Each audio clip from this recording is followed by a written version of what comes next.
Tama nga ba si Claire Castro na ang Pangulo ang siyang may pangunahing karapatan na mag-report ng kanyang medical na kondisyon dahil sabi niya, katawan naman daw niya ito.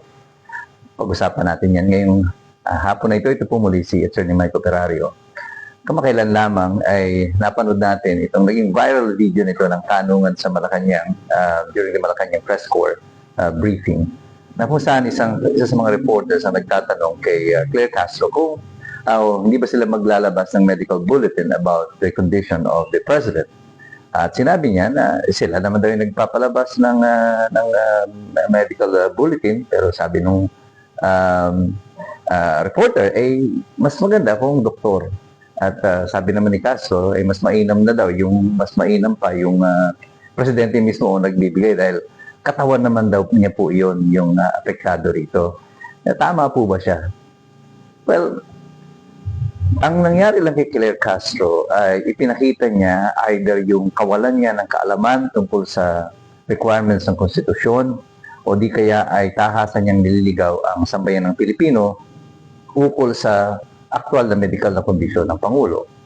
Bakit natin sinabi yan? It's because doon po sa Article 7, Section 12 on the Executive Department, binibigyan doon ng responsibilidad ang Malacanang o ang Executive Department na ipaalam sa Kongreso at sa publiko ang aktual na medical na kondisyon ng Pangulo. At pag sinabi mong aktual na medical na kondisyon, hindi mo pinag-uusapan din yung pakiramdam.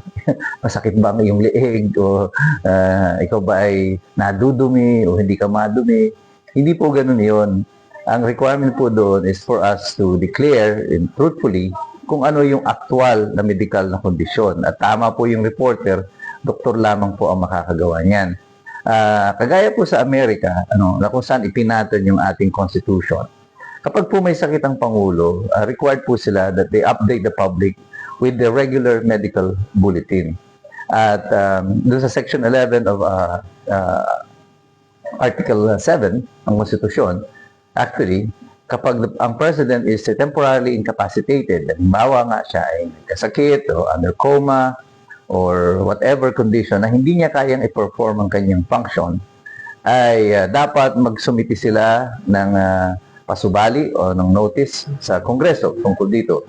Kung hindi niya po ito gagawin, ay yung kanyang cabinet secretary, majority of the cabinet, can write Congress and tell them of the actual condition. At kung magkaroon ng conflict between sa deklarasyon ng Pangulo at ng inyong gabinete, pwedeng yung Kongreso ang mag-determine kung sino talaga yung nagsasabi ng totoo. In this condition, well, mukhang malabo naman mangyari ito sa kasalukuyan kasi imposible naman yung mga cabinet secretary ni BBM ay magsabi na may sakit yung aming Pangulo. Kung itatago yan, ay mas itatago nila. Pero the responsibility to give an update on the actual medical bulletin or medical condition of the president falls upon Malacanang. Hindi po ito option lang na parang i-report mo sa akin kung may lagnat ka o wala. O may sinat ako eh. Hindi po ganun yun.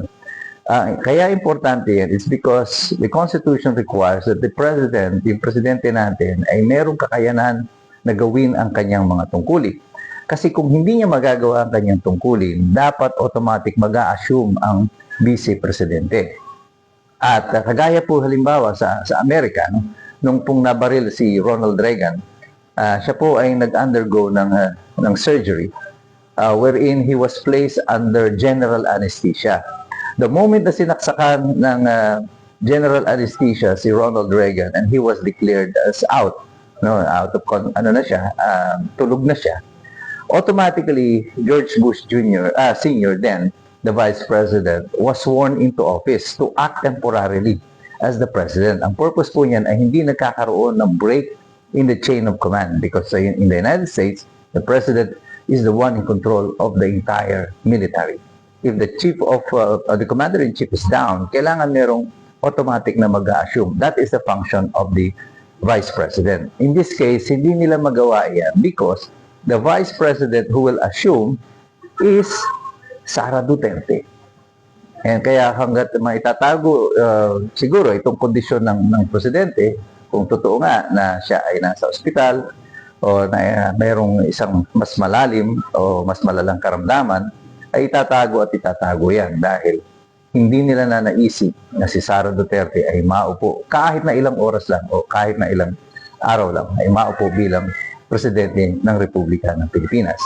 Kaya, Madam Claire Castro, sana po, pag-aralan niyo munang mabuti kung ano yung isinasaad ng konstitusyon tungkol dito para nai-inform naman yung publiko ng tama.